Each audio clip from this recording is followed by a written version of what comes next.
노벨상 특집을 한번 진행해 보겠습니다. 오늘 전반적으로 다 다뤄주신다고요? 예, 제가 오늘 정말 열심히 노력해 보겠습니다. 네, 그리고 여타 좀 거기에서 숨겨진 이야기 이런 것도 많이들 아신다고 하니까 여러분 혹시 궁금한 거 있으시면 문자나 아니면 뭐 레인보우 게시판으로 보내주시면 제가 직접 읽어드리겠습니다. 자, 첫 번째 국제 뉴스 전해주시죠. 네, 주말 내내 한강 작가의 노벨상 수상 이야기로 가득했었죠. 아마 최근 들어서 이렇게나 기분 좋게 깜짝 놀란 뉴스가 있었나 싶은 소식이었는데요. 네. 사실 저는 그저께 금요일 저녁에 서촌에 갔었거든요. 뭐 흑백요리사인가 하는 그런 네. 프로 보세요. 네네, 다 봤죠. 거기 나온 분 중에 철가방 네. 요리사 그분이 하는 식당에 저녁을 먹으러 갔었어요. 예약이 됐어요? 같이 간 분이 아주 일찍 예약을 해주셔가지고 우와, 좋은 데서 먹었죠. 저는 가고 싶어가지고 계속 예약을 시도하는데 안 됩니다. 아, 제가 들었는데 인사도 해주시더라고요. 와서. 네. 그랬는데 그날 7만 명이 접속을 했대요. 그 예약하는 그 맞아요. 사이트에. 네. 아무튼 그래서 거길 갔는데 그 앞에 막 사람들이 몰려 있고 막 카메라도 있고 막 방송사 카메라도 있고 이런 거예요. 네. 그래서 여기가 그렇게 인기인가 했더니 그 앞이 한강 작가가 하는 서점이더라고요. 그래서 네. 그날 그 철가방 님이 원래는 그 흑백요리사로 좀 되게 유명한데 그냥 일반 시민으로 인터뷰를 했더라고요. 아, 진짜요? 네, 한강 작가 수상 소식에 대해서 대단하다 이런 게 자기 이름으로 이렇게 나온 시민 인터뷰로 나온 게 지금 화제가 되고 있습니다. 아, 그랬구나. 정말 사람들이 뭐 성지처럼 사진 찍고 있더라고요. 네. 근데 그나저나 우리가 이제 노벨 문학상만 다룰 건 아니고 그쵸? 노벨상 자체가 워낙 대단한 상이기 때문에 매년 이 계절이 되고 맞아요. 이 시기가 되면은 노벨상 얘기로 한창 화제가 되는데 문학상 전에 과학 분야 발표들이 있었잖아요. 맞아요. 네, 어떤 연구가 노벨상 수상했는지 소개해 주시죠. 이번 과학 분야 그 수상들도 굉장히 재밌었어요. 일단 노벨재단은 매년 10월의 첫 번째 월요일에 생리의학상을 시작으로 하루에 한 분야씩 이렇게 수상자를 발표를 합니다. 네. 그래서 이때를 노벨 주간이라고 해서 스웨덴에선 거의 이제 뭔가 축제 같은 분위기가 있어요. 그리고 올해 생리의학상은 마이크로 RNA 발견에 기여한 빅터 엠브로스 미국 매사추세츠 의대 교수와 게리 리브컨 하버드 의대 교수에게 돌아갔습니다. 이 마이크로 RNA가 뭐냐? 생물이 어떤 유전자를 갖고 있을 때 이 유전자가 발현을 할 것인가 말 것인가를 제어하는 역할을 하는 이 작은 RNA 분자, 리보핵산이라고 하는 이 일종인데요. 네. 이 우리나라에선 근데 이게 크게 알려져 있진 않은 것 같은데 이번에 생리의학상을 두고 이게 맞는 사람한테 간 거냐, 이거 무슨 차별 아니냐 이런 선정 시비로 지금 해외에선 굉장히 떠들썩합니다. 왜요? 이 재단이 생리의학상을 발표하고 나서 공식 SNS에 수상자인 이 빅터 엠브로스와 아내인 로잘린드 리가 함께 찍은 사진을 올렸어요. 네. 그러면서 거기에 이렇게 썼는데 2023년 생리의학상 수상자 빅터 엠브로스 씨 축하합니다. 오늘 아침에 엠브로스 씨는 아내이자 동료인 로잘린드와 노벨상 받은 걸 축하하면서 이 사진을 찍었습니다. 로잘린드는 이 노벨위원회가 인용한 1993년 그 셀즈에 나온 그 논문의 제1 저자이기도 합니다. 이렇게 올렸어요. 네. 그러면은 노벨상은 사실 줄 때 가장 큰 기여를 한 사람한테 상을 주게끔 돼 있거든요. 네. 그럼 우리가 딱 생각을 해도 논문의 제1 저자가 기여를 많이 했을 것 같잖아요. 그렇죠. 근데 이 수상한 논문의 제1 저자는 남편이 아닌 아내란 말이에요. 그리고 지금도 이 로잘린드 리는 유명한 이 분야의 교수이자 연구원이에요. 그래서 같이 수상한 이 하버드대 랩에서 같이 연구를 지금도 계속 하고 있거든요. 네. 그래서 아니 왜 남편한테 상을 줬냐? 유언에도 가장 큰 기여를 한 사람한테 주라고 돼 있지 않냐? 그래서 그 WI 스템이라고 위스템이라는 조직이 있어요. 네. 이게 뭐냐면 스템 아시죠? 그 사이언스, 테크놀로지, 엔지니어링, 매스매틱스 이 분야에 일하는 여성들의 그 네트워크 조직이 있는데 여기서도 이거 과학계 여성 성차별 아니냐? 왜 남자한테 줬냐? 이래서 지금 굉장히 뜨겁고 여기는 뭐 여성 남성 가릴 것 없이 막 댓글에 로잘린드 리가 받았으면 더 좋았을 걸, 로잘린드한테 갔으면 더 좋았을 걸, 뭐 이런 기사며 SNS 신문 기사도 굉장히 많이 나오고 있더라고요. 혹시 생리의학상을 여자가 받은 적이 있어요? 굉장히 적어요. 전체 중에 한 뭐 10명 미만일 거예요. 근데 그런 뒷이야기가 있는지는 정말 몰랐는데 근데 듣기만 해도 제1저자가 받아야 될 것 같긴 하거든요. 그렇죠. 왜 그랬을까? 근데 이 노벨위원회에서 나온 자료에도 그렇고 뭐 기사 해석 기사 같은 것도 보니까 분야마다 다르긴 하겠지만 그 과학 분야에서는 연구실에서 나오는 논문인 경우에 제1저자가 뭐 어떤 경우에는 연구를 설계하고 이끌고 연구 자금을 끌어온 사람, 이 사람을 제1저자로 하는 사람이 있고 또 어떤 데는 그냥 막내 있죠. 그냥 주니어인 막내가 제일 저자로 가는 경우도 있대요. 그리고 대신에 연구를 진짜로 꼼꼼하게 이끄는 사람을 마지막 저자로 놓고 이 사람을 교신 저자라고 합니다. 그래서 교신 저자로 놓는 사람은 이 연구에 대해서 연락을 할 때 이 사람한테 해라. 이런 거니까 이 사람이 진짜 연구를 책임지는 사람인 경우가 많대요. 그리고 이 생리학 분야는 그런 뭐 전통이 있는 것 같은데 마침 이 앰브로스 교수는 교신 저자였어요. 이러면 조금 말이 될 수도 있겠네요. 네, 그럴 수도 있죠. 그래서 그걸 보니까 납득이 약간 가기는 가네. 그래서 어떻든 간에 이 로잘린드 리는 현재 게리 리브컨 아까 그 공동 수상한 하버드대 교수팀과 역시 관련 분야 연구를 해오고 있고 그러니까 뛰어난 연구자고요. 이런 수상에 대해서 시비가 있으니까 인터뷰를 했는데 이렇게 말을 하더라고요. 우리의 연구가 과학 지식의 보탬이 되었다는 것. 아마 이것이 모든 과학자들이 원하는 것일 것이고 이 각자의 연구가 다른 과학자들 또 다음 과학자들이 그 다음 연구를 이어가고 발견해 나가는 것에 기여할 수 있었다는 것 자체가 기쁘고 감사할 따름이다. 이렇게 말을 하더라고요. 네, 그나저나 부부가 일을 같이 하네요. 그렇죠. 쉽지 않은 일일 텐데. 그래서 다른 랩에서 일을 하는 것 같습니다. 네, 근데 노벨 생리의학상 발표장에 직접 가보신 적이 있다면서요? 예. 몇 년 전에 그 스웨덴 인스티튜트라고 해서 스웨덴의 뭐 문화, 교육, 과학, 정치, 경제 이런 전반에 걸쳐서 스웨덴의 인지도와 영향력을 구축하는 공공기관이 있어요. 그래서 이 SI 초대로 갔었던 프로그램이 마침 노벨 주간에 있어서 첫 번째 수상 발표장인 생리의학상의 발표장에 갔었죠. 그래서 여기 가면은 스웨덴의 주요 매체는 물론 전 세계의 기자들이 발표장에 들어와 있고 긴장감이 진짜 팽팽해요. 그래서 발표장의 규모가 크지 않기 때문에 비표를 받은 사람만 확인한 다음에 들어갈 수 있고요. 이 재밌는 게 있는데 이 발표가요. 먼저 스웨덴어로 해요. 이번에 한강 작가 발표하는 것도 보셨을 텐데. 전 듣고도 모르겠더라고요. 그게 재밌어요. 네. 그래서 과학 같은 분야인 경우에는 스웨덴어 다음에 불어를 하는 경우도 있어요. 스웨덴어, 불어, 독어, 영어 뭐 이런 식으로. 그러면 이게 이 도미노처럼 스웨덴어로 발표하면 스웨덴 기자들이 타타타타타 막 이렇게 쳐요. 네. 그러면 영어를 하는 사람들은 못 알아듣잖아요. 네. 뭐 누구야 막 물어보고 어깨를 쳐도 모른 체하고 막 그러면 몰래 어깨너머로 기사 이름을 보고 그때 치는 사람들도 있고 그래서 이게 굉장히 보면 재밌죠. 그리고 또 이제 어느 나라가 되면 그 나라에서 온 사람들은 엄청 축하해줘요. 뭐 어느 나라 받았다 그럼 그 나라 기자들이 있잖아요. 저도 학교 다닐 때 이제 연구팀에는 되게 다른 나라 사람들이 많으니까 그 나라 사람들 진심으로 축하해주고 저는 마침 김대중 대통령이 상을 타실 때 제가 노르웨이에 있었어요. 그래서 정말 축하를 많이 받았고 네. 그래서 굉장히 기쁜 기억이죠. 노벨상 탄 약간 국가가 수상한 느낌. 네. 그래서 내가 탄 것도 아닌데 축하를 엄청 많이 해줘서 굉장히 기뻤고 그다음에 이제 노벨위원회 사무총장이나 의장이 누구누구가 이런 연구로 올해 노벨상을 수상했다. 그리고 직전에 우리가 전화로 이 사람한테 연락을 했는데 뭐 연락을 이렇게 받았다. 반응이 이랬다. 뭐 연락이 닿지 않았다. 이런 얘기를 합니다. 네. 뭔가 현장의 느낌이 그대로 전해지는 것 같은데 더 있어요? 요번 같은 경우에는 아까 앰브로스 교수 같은 경우에는 시차 때문에 항상 노벨상 수상을 발표를 11시 반쯤 하거든요. 아침 11시 반. 그러면은 시차 때문에 이제 그 미국 같은 경우에는 밤늦게거나 새벽인 경우도 있어요. 그래서 이번에 앰브로스 교수는 전화를 밤늦게라서 안 받았대요. 그냥. 그랬더니 이 연구자가 아들 전화번호를 찾아내서 아들한테 전화해서 니네 아버지 전화 받으라 해라. 근데 저는 약간 오해할 것 같기도 해요. 왜냐하면 이제 국제 전화로 올 거 아니에요. 그렇죠. 보이스피싱. 그래서 모르는 번호 안 받을 수도 있잖아요. 여러분 46으로 시작하는 전화가 오면 노벨위원회일 수도 있으니까 꼭 받으세요. 국가번호 46. 근데 뭐 저 같은 경우는 그럴 일이 없으니까 보이스피싱이 확실하다 그런 경우에는. 뭐 몇 년 전에는 앞집 사람한테 연락을 해서 문을 두드려가지고 새벽 3시 뭐 그랬다는 적도 있었죠. 네.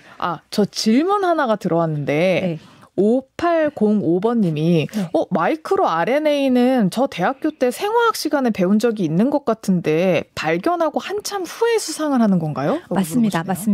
굉장히 좋은 질문인데요. 이게 93년에 나온 논문이라고 했잖아요.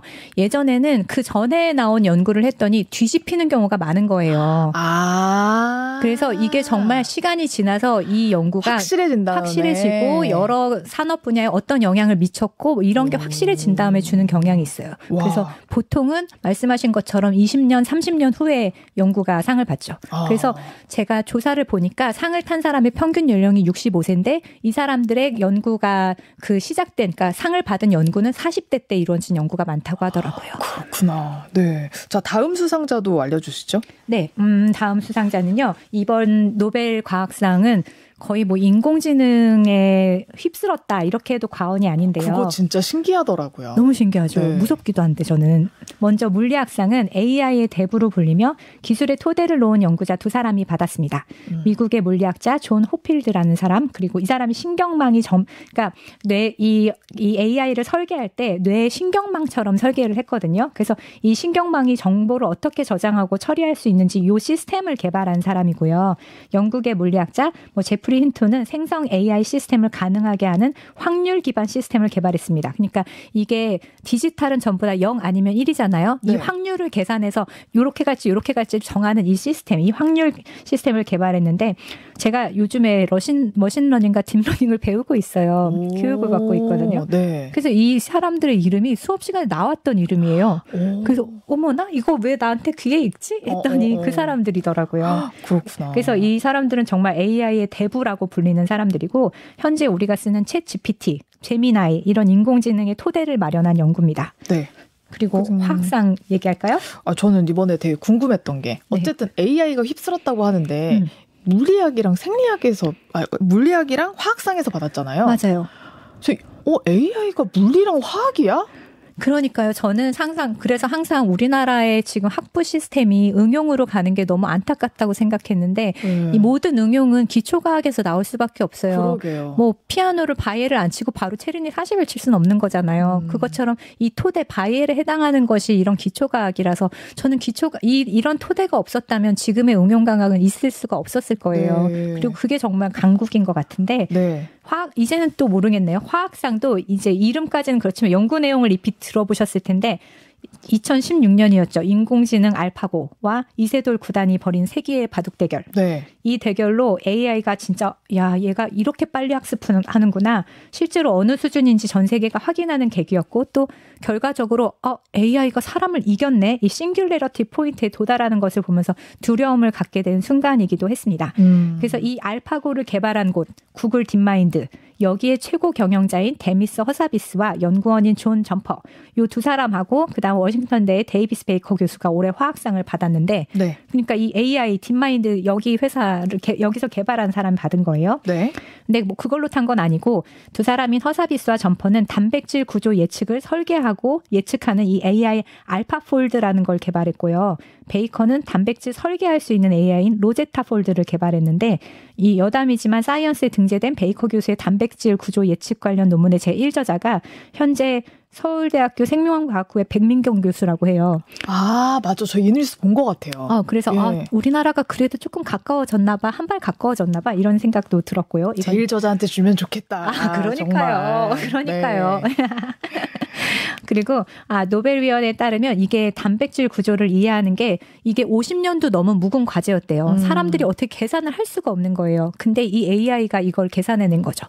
그래서 이 묵은 과제 알파폴드를 이용해서 모든 2억 개의 단백질 구조를 예측할 수 있게 됐다. 그래서 이 연구는 지금 이제 전 세계 연구자들이 이 알파폴드 2를 사용하고 있는데 이걸 통해서 항생제 내성이라든지 아니면 플라스틱을 분해할 수 있는 효소 이런 연구에 대한 진전이 보이고 있다고 합니다. 네. 그래서 AI.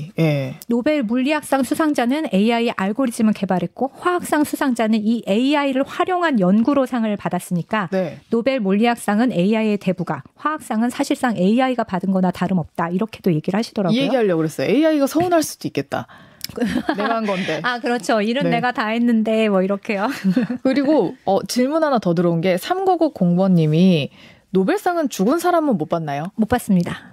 장수해야 되는 거니까 특히나 이걸 40대에 해놓고 한 20년, 30년 후에 하는 거면 적어도 7, 80까지는 살아야 되는 거잖아요. 그렇죠. 90세에 받은 사람도 있고 그래서 노벨상의 그 수상 조건 중에 하나가 장수. 그러니까. 이렇게 말을 하더라고요. 그러니까 연구도 연구지만 자기 몸에도 신경을 써야 한다. 맞아요. 그래서 뭐 간디가 암살당했을 때 일찍 주지 못한 것에 대해서 노벨위원회가 굉장히 가슴 아파했었다고 해요. 그렇군요. 그나저나 정말 과학의 지평이 지평이 바뀌는 느낌이에요, 요즘에는. 맞아요. 이게 연구진이 알고리즘으로 확장되는, AI로 확장되는 느낌인데, 이제는 사실 진짜 AI가 연구를 수행하는 시대가 왔어요. 그래서 엄청나게 속도가 빨라질 것이고, 노벨상은 사실 연구 결과가 공증되고, 검증되고 공인한 후에 상을 준다고 말씀드렸잖아요. 네. 그래서 생리학상은 93년, 근데 수상은 지금. 근데 이 화학상을 보시면 알파폴드가 2018년에 나왔어요. 네. 그러니까 6년 만에 받은 거란 또 말이죠. 빨리 받은 거네요. 그래서 저는 이게 이렇게 변할 수가 있겠구나. 이런 생각이 들어요. 연구의 속도가 너무너무 빨라졌기 때문에 이제는 이게 달라질 수도 있겠다. 그리고 최근에는 AI 과학자, 정말 아까 AI가 서운할 수도 있겠다 하셨는데 진짜 그럴 수 있어요. 왜냐하면 지금은 AI에게 방대한 양의 이 논문을, 해당 분야의 논문을 다 줘요. 그러면 얘가 읽어요. 그러고 나서 그러면 이제 나는 이런 연구를 하고 싶은데 연구를 설계해줘. 그럼 얘가 설계를 하는 거예요. 와. 실제로 실험도 할 수 있어요. 심지어 논문도 써줍니다. 제일 저자에 AI가 들어갈 수도 있고. 교신 저자가 될 수도 있고. 그러니까 정말 이게 정말 지평이 너무너무 달라졌다. AI가 정말로 수상한 날이 올 수도 있겠죠. 네. 자, 이제 드디어 문학입니다. 아, 너무 기뻐요. 제가 속해 있는 몇 안 되는 단톡방에도 불이 났었어요. 전 정말 무슨 일이 있나? 의학, 세상에 막 이런 게 막 뜨길래 이게 무슨 일이지? 하고 봤더니. 저도 소름 끼쳤어요. 너무 놀랬죠. 네. 근데 다들 이렇게 놀란 정도의 소식이긴 했어요. 스웨덴에서도 놀랐다고 하더라고요. 그러니까 예상은 했지만 정말 젊은 작가라서 이렇게 놀랐다고 하더라고요. 네. 노벨 아카데미는 역사적 트라우마에 맞서고 인간 삶의 연약함을 폭로한 강렬한 시적 산문을 남긴 한국 작가 한강에게 노벨 문학상을 수여한다. 몸과 영혼, 산자와 죽은 자 사이의 연결에 대한 독특한 인식을 갖고 있으며 시적이고 실험적인 스타일로 현대 산문의 혁신가가 되었다. 이렇게 말했습니다. 네. 저도 이거 보면서 맨 처음에 영어로 나와가지고 이게 해석하느라 되게 애먹었는데 아무튼 굉장히 우리나라 국민 모두에게 너무 좋은 소식을 전해줘서 맞아요. 기쁩니다. 네, 벅차고. 요즘 기쁜 소식이 별로 없었는데 너무너무 기쁘고 또 이게 한 위원은 부드러운 동시에 잔인하고 때때로 초현실적이다. 작품이 시적이다. 이 시적이라는 표현이 매번 등장을 하던데 그렇다면 아마 번역이 굉장히 잘 되지 않았을까. 이 시적이라는 느낌을 다른 언어로도 느낄 수 있다면 문체나 스타일의 아름다움이 잘 전달이 된 것 같아요. 네. 근데 노벨 문학상이랑 관련한 에피소드 있으시다고요? 이것도 있죠. 에피소드 부자예요. 몇 년 전에 제 이제 친구가 있는데 스웨덴 기자인데 한국에 갑자기 방문을 하는 거예요. 갑자기 왔어요. 그래서 왜 그러냐 했더니 고은 시인의 연락처를 알려달래요. 그래서 이때가 10월 첫 주였습니다. 그래서 누가 봐도.